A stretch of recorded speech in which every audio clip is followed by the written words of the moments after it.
give me the warnings. So I'm going to talk about, trying to do a long story short of how I got from Toronto to rural Alberta and how I've come about in harm reduction. I just want to dedicate this to Holly Kramer, who was with the Toronto Harm Reduction Task Force, who is my mentor in harm reduction, and she passed away a year and a half ago from cancer. My friend Warren from high school, who died of an overdose, and my friend Rob, that I worked with at the Center for Addiction Mental Health, who also died of an overdose. So this is what pharmacies are mainly doing right now is naloxone kits, but I think that we can do more. And it varies from province to province. Here in Alberta, we're lucky we get to hand them out for free, and we even get paid by the government to do the training. So it's super awesome. But in some provinces, we're just hearing about Saskatchewan, that some Costco is charging $75, and so there's some bad practices going on out there. So I started, I guess, in harm reduction in 1988. We had to do an ethics paper for our ethics class, and I wrote mine on needle exchanges at pharmacies. And I can't believe this is still an issue. I don't want to say how many, that's 30 years ago. I worked at the Center for Addiction Mental Health as drug information and drug utilization pharmacist, and I worked across all of the sites. So as the sites merged and Center for Addiction and Mental Health came together, because I did talks on various things, because I did media for them, I ended up being the concurrent disorders pharmacist in a way. I also did a talk for a big chain, Shoppers, and was doing a talk. They had a kit from Apotex about how to talk, or talking to teens on drugs, and each slide was a drug and what it does and the harms and so forth. I chose to not just go slide by slide and talk a bit about harm reduction. I got fired. So that was about a dozen years ago. Come to this week, this past Sunday, the Alberta Pharmacists Association conference had a half day on harm reduction. So we've come a long way. I also did some work at the CAMH methadone clinic because I'm single, and they said, Wendy has no family, so she can work Christmas. But I worked Christmas and various weekends at the methadone clinic, and we did Suboxone when it was Subutex before it was on the market. Did a lot of presentations and workshops. I'm a spokesperson, and I have a YouTube channel that I'm this close to 850,000 hits and 400 and some subscribers, mostly because of something I did on crystal meth. The fun ones to look at are the hangover helper ones. Worked with the Toronto Harm Reduction Task Force and the Toronto Raver Info Project. So with the Harm Reduction Task Force, at first I did it during work time, overdose prevention and treatment workshops with peers and street-involved people that would come to the community health centers. And they got $20 a meal and tokens for the subway. And I would talk about the substances and some of the myths, like you can't bring someone out of a heroin overdose with cocaine, for example, and things like that. And then we had someone show CPR, we had a peer there, and Holly was there as well.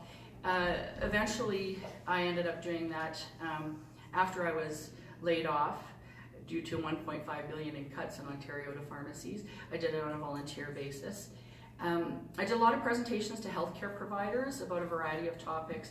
One of the ones that I did that I think is a good role for pharmacists is drug interactions between medications and substances, which is something that can be a great concern and people just feel lost about. And there's not a lot of studies, but there is ways that we can sort of feel that out. Holly started with the U of T pharmacology students. These are the basic science students, they're not pharmacy students. And they had to do a community engagement project. And so Holly worked with them, and they would do various research or education things within the community, which I thought was a really neat idea for basic science students. With TRIP, or the Toronto Raver Info Project, I would work doing workshops for the peer workers about, again, just the information about drugs kind of thing. We also, which I thought was really interesting, did a presentation to bar owners and staff for naloxone kits and what to do in cases of overdose. I do like to reference the TRIP website in presentations because they have great information about a lot of the more obscure drugs and research chemicals, so that's at the end of my presentation. So then I ended up, after being laid off, I ended up having to move in with my mother at age 46 in Calgary, and I got a job at Consort Pharmacy. Yes, that's Katie Lang's hometown, but the really cool part is I work in the pharmacy that her dad used to own. what we do is we do dispense methadone and buprenorphine, and I think it's really important to point out and be frustrated at the fact that we had one patient come to us. We were the 4th pharmacy that he called before he found someone who would dispense it, which I find extremely frustrating. As a side note, this is not relevant, but he had a 2-week prescription, didn't have to be observed every day, and it was for chronic pain. So regardless of what it's for, that shouldn't be a problem, but it is. I understand a bit with methadone because it is a little bit logistically difficult to do the mixing and all of that sort of stuff, but certainly for Suboxone, and even with methadone, there's no excuse. Oh, I don't know enough about it. Take one of the courses. There's a lot of courses for pharmacists specifically on ODT, and there's practice guidelines and things like that. So what else I do is provide naloxone kits and signage, and needle sales and exchange. I love it I feel bad when people come up and they try and make excuses for why they're buying syringes, and I'm like, doesn't matter. What gauge do you want? I do supervise urine testing. I have a couple of the Suboxone patients that had to go to Ponoka, which is hours away, to do their urine testing, and the lab called me and said, would you mind doing it? And I'm like, yeah, sure, whatever. And so I do that as well. Referrals to treatment is difficult. We do have the Rural Opioid Dependence Program out of Ponoka, and they do video and teleconferences.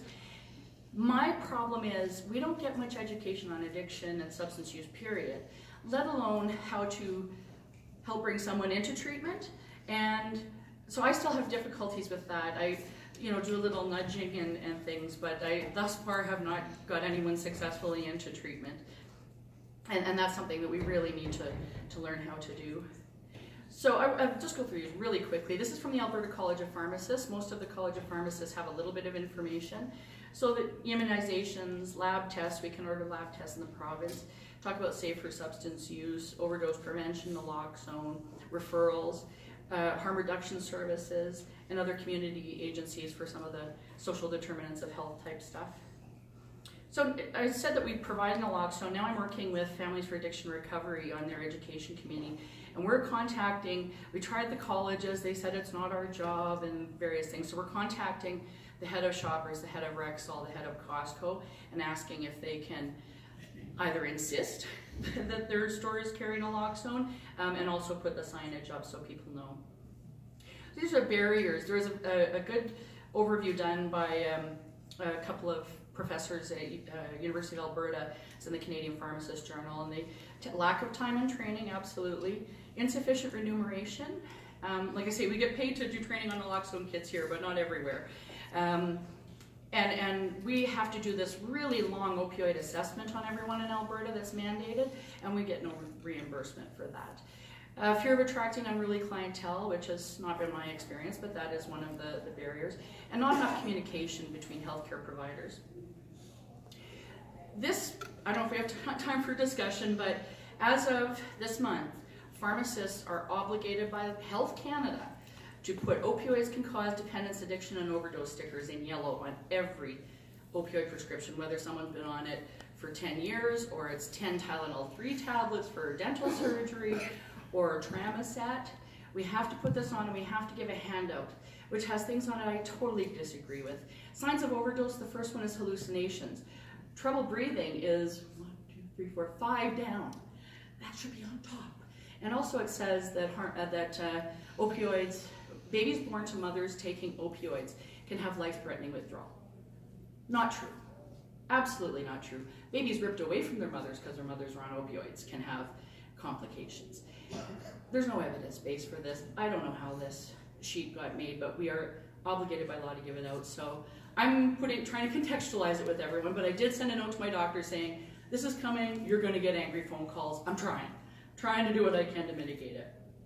And I don't think that's harm reduction. Ontario to stop paying for high-dose opioids. It'd be lovely if people could decrease their doses. That's not going to be possible for everyone, but doctors are starting to cut them off, and they're going to the street. And so I think that was silly. For the future, cannabis, possible opioid-sparing effects, the injectable opioid-assisted treatment. It was nice that I saw that there are pharmacists involved in some of the Vancouver sites and in an Edmonton site. Exempted codeine, the Tylenol ones that are over the counter might be moved to prescription. I have mixed feelings on that. Substance use courses at universities and continuing education for pharmacists are so key. For my MEd, I did a survey of substance use curriculum at the pharmacy schools, non-existent or very little. Harm reduction in other areas of substance use, other than substance use, like mental health, which I've worked in a lot. Getting someone on perhaps a lower dose where they still have some symptoms but less side effects, and then they can use some talk therapy or other type of therapy to help with their other symptoms. Just some references or resources. The URL is really big, so just Google University of Waterloo naloxone infographic. They have a really nice infographic. Drugcocktails.ca, Dean Elby, a pharmacist out of BC with the Children's Hospital. It started as a project for youth, but it does have, you could put a medication in and it tells you the interactions with various substances or what we know about it. TRIP Project, again, has all of those various references. CPHA has a lot of links for the opioid crisis and naloxone and so forth.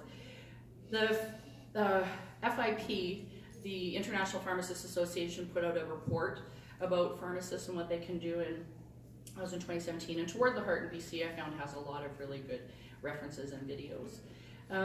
So one last thought, it only takes one person to make a connection, and we know that addiction in a large part is about a lack of connection, and I've talked to a lot of patients who said one of the things that made them want to make positive changes to get involved in harm reduction, and even to the point of treatment, is one professional treated them like a person instead of someone who was out to get an early refill or needles or something like that. Someone to treat them as a person and normalize it, that connection made them want to seek help. So, did I make it in time? Good. Okay. Thank you. Thank you.